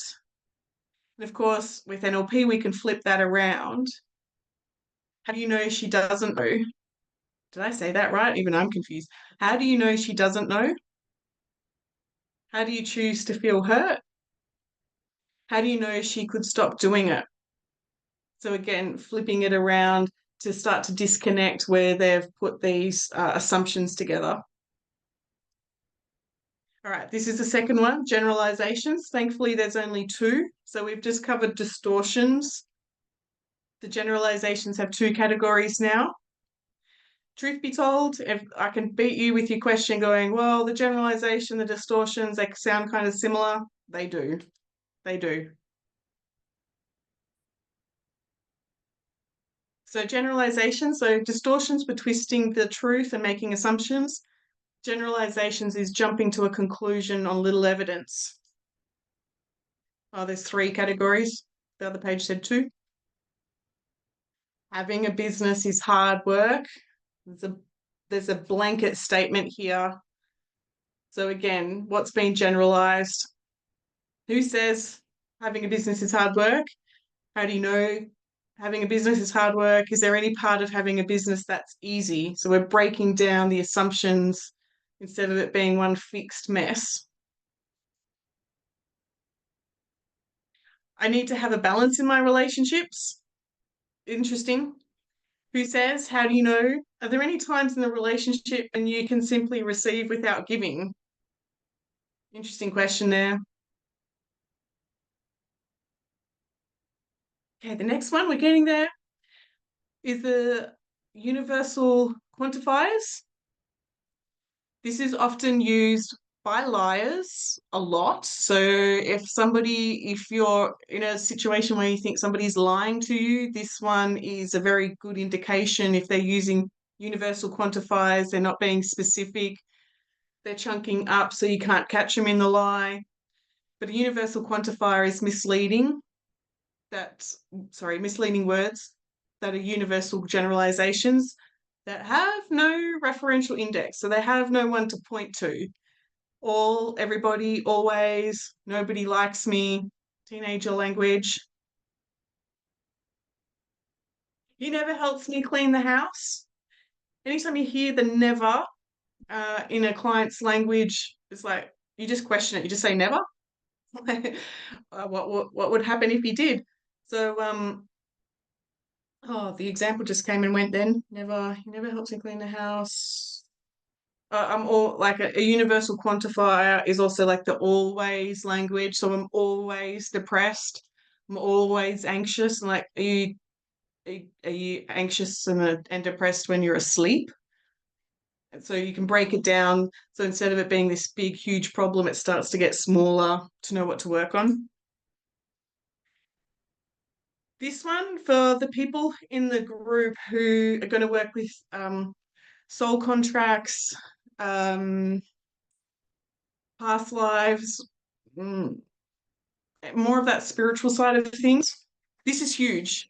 So anytime that you hear somebody saying should, shouldn't, must not, anything where they've trapped themselves into having no options, like I must help my mother, I should help my friend, it does indicate that there's a soul contract here where they're obligating themselves to be involved rather than having the free will and the choice. This is a big deal when it comes to listening to your client's language. In NLP, it's called model operators of necessity or possibility. Don't know why. As a coach, whenever I hear clients say should, I'm going to look for obligations. I'm going to look for lack of choice. I'm going to look at where they're putting pressure on themselves to perform, playing by other people's rules. Big one, huge. That's huge in my world anyway. Does this one sort of spark a bit of like ahas? I challenge you to start listening out for the shoulds. And the joke is obviously stop shooting all over yourself. But they're giving you huge clues on how they're trapping themselves. Making you all spiritual spies. No? I must never tell him the truth. What would happen if you did or you didn't, and what's stopping you? See, they've trapped themselves. This is all masters. Why is it in this practitioner pocket? The next one is deletions. So yay, we finished 2 out of 3. We'll go through the third one. Deletions. Claire, I have a question about the universal quantifiers. Yeah, please. Yeah. Is that you'd use those kind of questions because you hear people say a lot like, I'm an anxious person, or I'm a stressed person, or, you know, they attach something to themselves as an identifier. Would you use these kind of words to unpack that and help them see differently?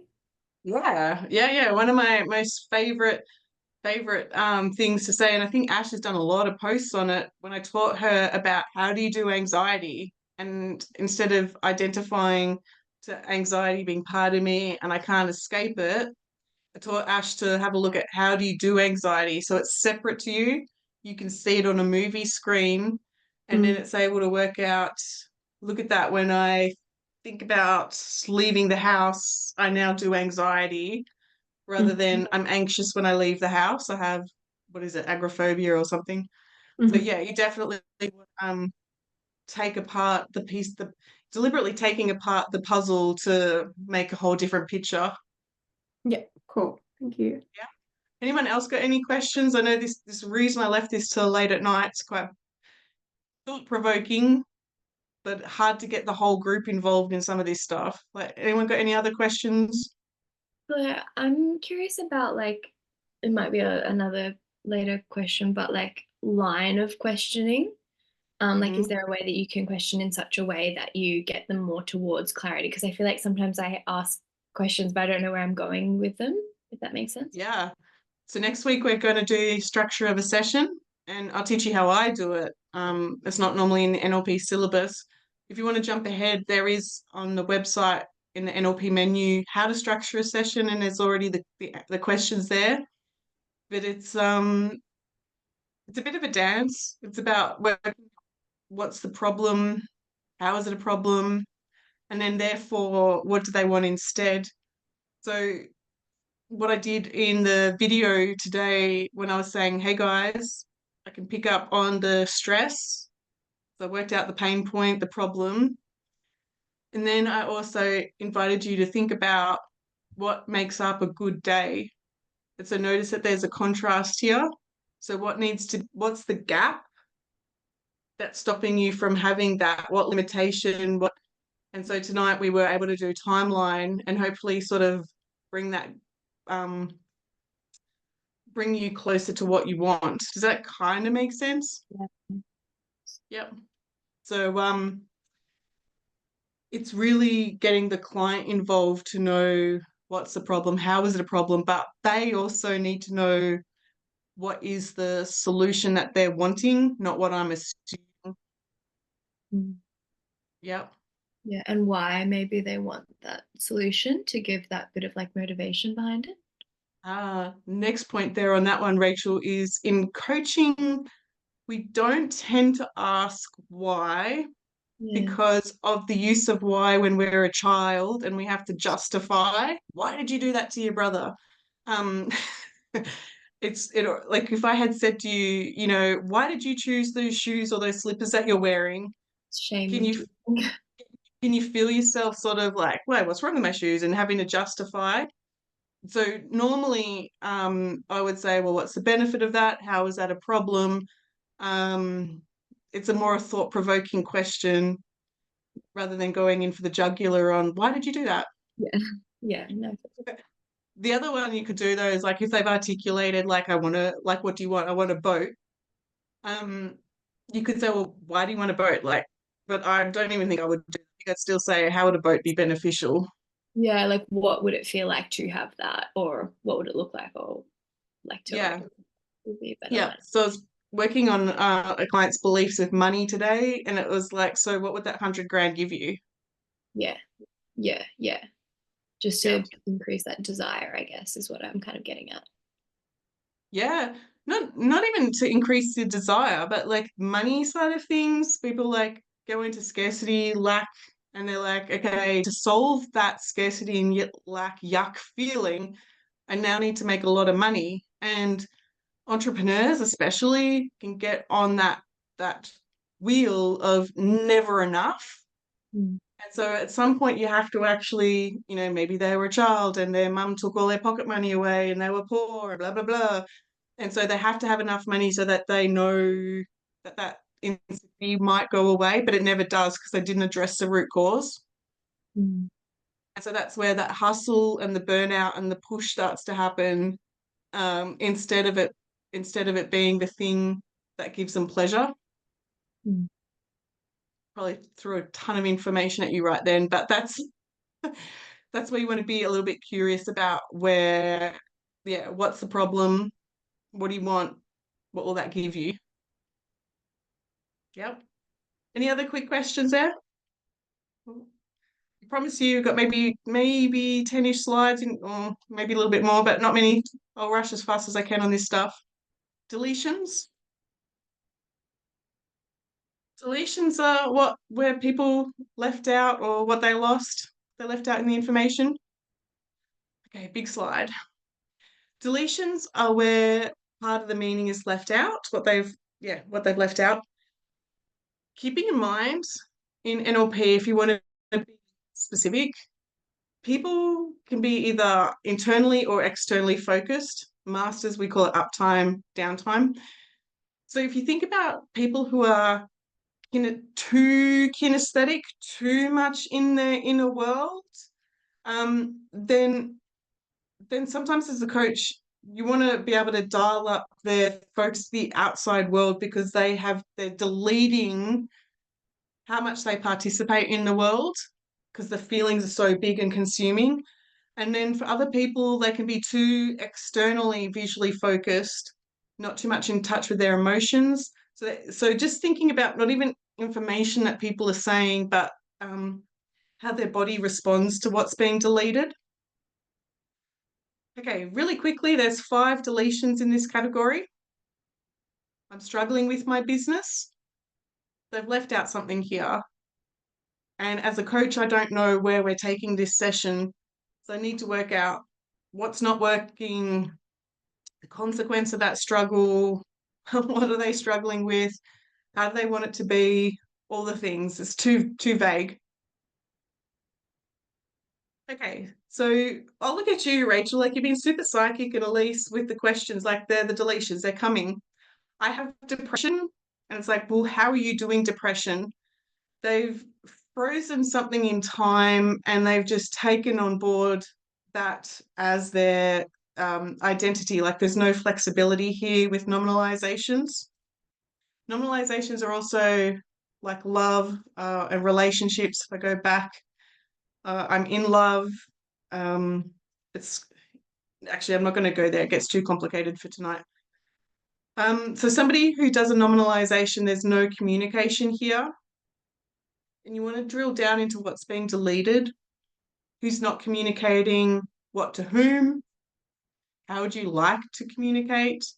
This is a real relationship deal breaker. If somebody's saying like you're not communicating, it's like, well, how often do you want me to communicate to you? Do you want me to text message you every hour in the evenings? Like what's going on here? How do you what do you mean there's no communication? What do you want? What do I need to do to help you feel like there is communication? What's the measure? Unspecified verb. I'm terrible with this, terrible with the difference between verbs and adjectives and all the things. But the verbs here is the process word. The verb lacks complete description. So they're leaving out the who, the what, the how, or when. It all is unspecific.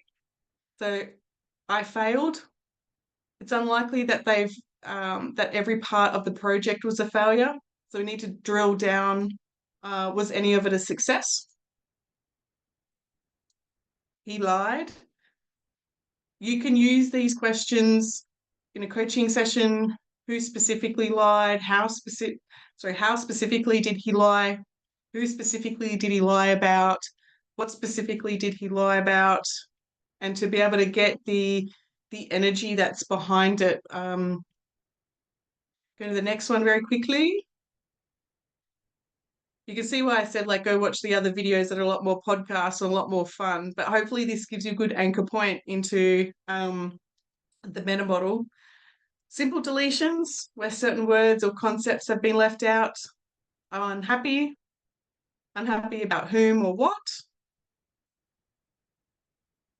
The next one, lack of referential index. We heard that word earlier. This is where the person or the thing is left unspecified. So unspecified nouns. Nouns are nouns. Anyway, the person or the thing is left out. So we don't know what we don't specifically know who they're talking about. So somebody may say in a coaching session, they don't come here anymore. You get the pattern, right? Who specifically doesn't come where specifically? Nearly there. Comparative deletion. This is where a comparison is made, and I encourage you to listen out not only for the shoulds, but listen out for any of the comparisons, because this will give you a red flag on what to work on with your clients. So these are words like better, best, worse. This is where somebody's making comparison and corroding their self-esteem. Yeah, listen out for the better. Even in marketing, somebody's saying, yeah, this is the best product on the market. Like, compared to what? So any comparison, any measure there, she's a better person compared to what? That's pretty much the go-to question. Like, what are we comparing here? So we got the last one. No. Okay, bringing it to the group, but I know it's late. But the last question here is, if a client came to you and said, I want to be more confident with my business, I'm going to go around the room or point out, what's your immediate kind of coaching curious question? So Lilo, if I said I want to be more confident within my business, what question do you need to be able to take this session further? What does confidence mean to you? Oh, In awesome. business, maybe. No, even that would be great. Just what does confidence mean to you? Erin, what would you say? I want to be more confident within my business. I would do how would you like to be more confident? Yeah, nice. Manny, I want to be more confident within my business. Confident with what area? Yep, perfect.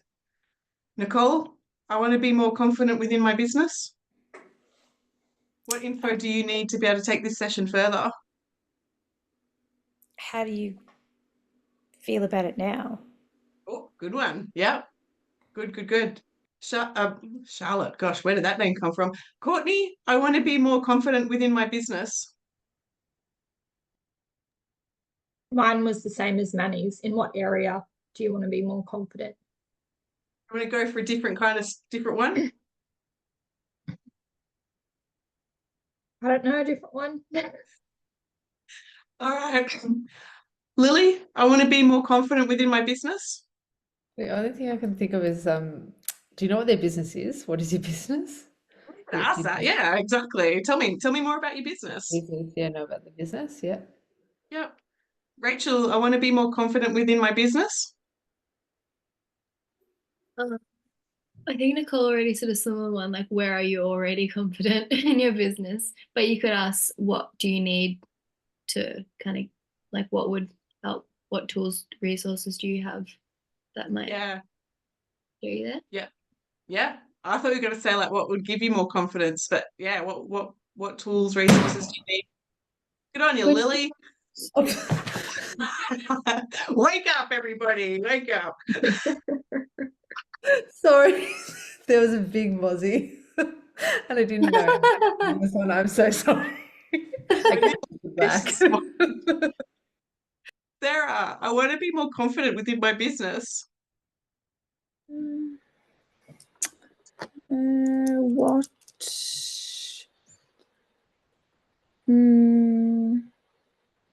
What do you feel oh God, what topic? I want to say, what topic do you choose to be more confident? Something like that? I don't know. Yeah, you could take Courtney's and take Maddie's. It works. Yep. Lucy, what stands out to you? I want to be more confident within my business. What's stopping you from being more confident? Yeah, brilliant. Elise, I want to be more confident within my business. I don't know if we've had it, but what does confidence look like to you, or what does a confident person look like? Yep. Awesome. Shelley, I want to be more confident within my business. You had to ask me right at the very end, didn't you?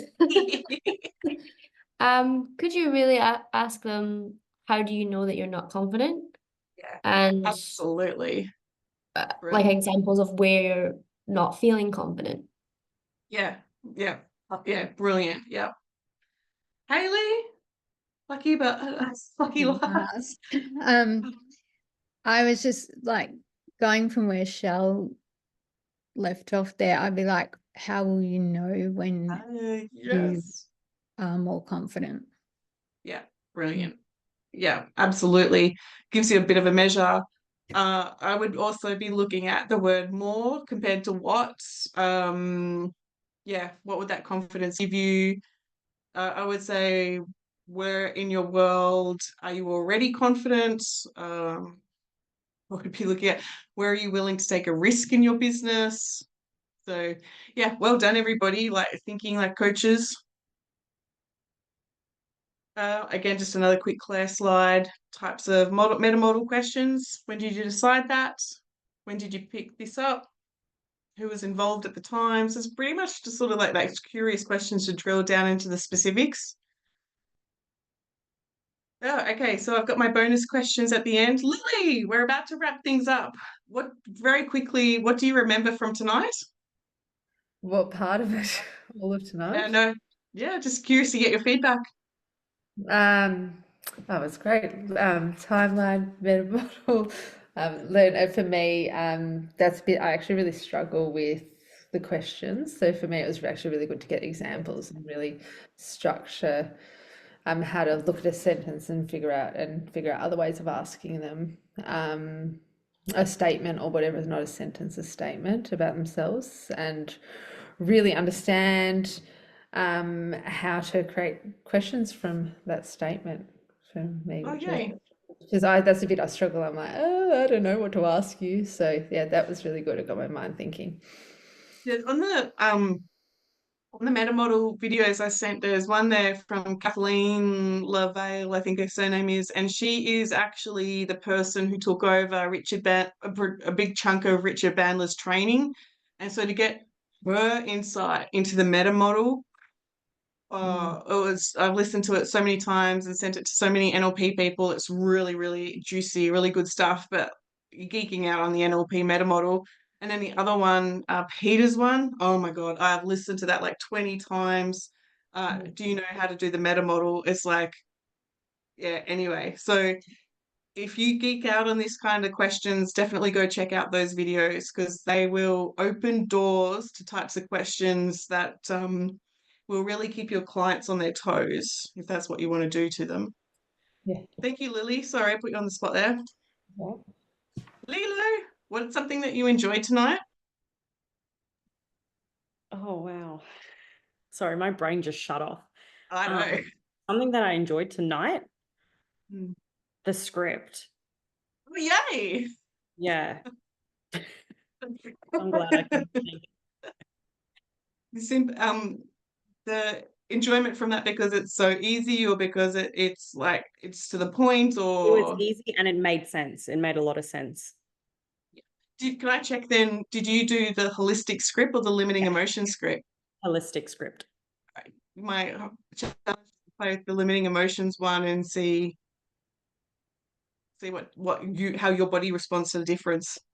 Yeah. Cool. I think there's about 4 more questions. See who got put on the spot on the Sarah. When will this content be useful? Like, how do you plan to use it? You're on mute. Yep. Yeah. So just moving forward in my business and how, just the structure, like what to use, how to utilize the best. So more structure. So is this something that you'll include with not just mediumship readings, but this is coming onto the menu? Yeah, 100%. Yeah. Awesome. That'll be good. It'll be good where spirit takes you with that one. Rachel, from the beginning of the night to the end, what is something that has changed for you? Different insights, an aha? Different lesson. The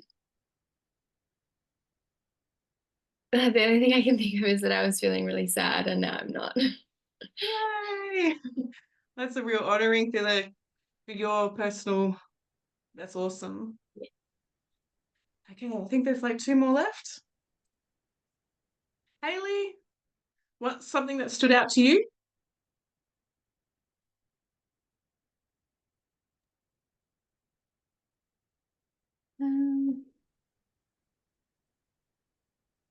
I think I'm just thinking about like generalizations and how often people do that. Yeah. Mm. Yeah. Yeah. Yeah. And you'll hear it between now and next week. You'll hear the Well, I even can think it like, yeah, when you started talking about it, it's like, oh, that woman was doing that the other day. Like, and at the time I sort of, yeah, I thought, oh, that's an interesting statement, but now I know what she was doing. Yeah. Yeah. Yeah. Mm. Oh, cool. Well, keen to hear the update on where else you're noticing those generalizations, especially at home with the kids and stuff. It'd be interesting to challenge there. Yeah. Yeah. Manny, what's something that was a positive aha for you?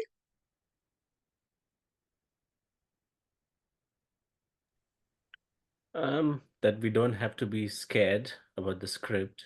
Like Oh, there's nothing to be scared about, and just start reading, and sometimes it just flows, and yeah. take a pause, breathe, and just read. And You know what? eventually I think we'll figure out our own flow. Like we're just reading your script at the moment, and Yeah, feel free to change it. one day it will just come up. Yeah. It would be fabulous. I don't know how practical it is, but it would be fabulous to have an audio of you doing just a general one where the client doesn't have to speak, which is the holistic one. And then they get on the massage table, like a whole NLP massage and Yeah. oh, Yeah, I can sell it as a combo package, massage and NLP together.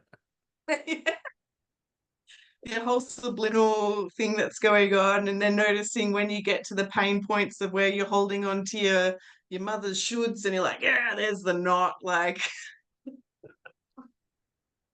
oh, fun. Lucy, lucky last. What's something different from what's something that you notice that you would work differently? I'll start the question again. What is something different from how you usually work, Lucy? Well, I've never done timeline, so that's an easy one. I actually think I'm going to try that with a client on Friday. Yes. Awesome. I quite enjoyed that. And we've got good rapport. She's like a long-term client, so she's always up for stuff. Yeah, she'll have that one in your toolkit. She'll come back for a lot more of that one. Yeah, no, I'm keen. Oh, yay. That's a good answer for the timeline night. So to wrap up tonight, next week is how to structure a session, Claire style. You guys can do it your own style. But yeah, so next week is how to structure a session. I thought there'd be more slides, but there is not. So next week will be a lot more engaging round table conversation night. So this is the night if you've got any questions about client cases, how to approach things, bring those questions. Yeah, it's again, it's not part of the NLP. It's really strange. NLP, the manual didn't have anywhere how to structure a session, and this is how I've interpreted it from my experience. So bring your questions, let's add to each other's toolkits, different perspectives, and yeah, let's play with timeline, and I'll see you next week. Thank Okay. you. Thanks so much. Thanks very much.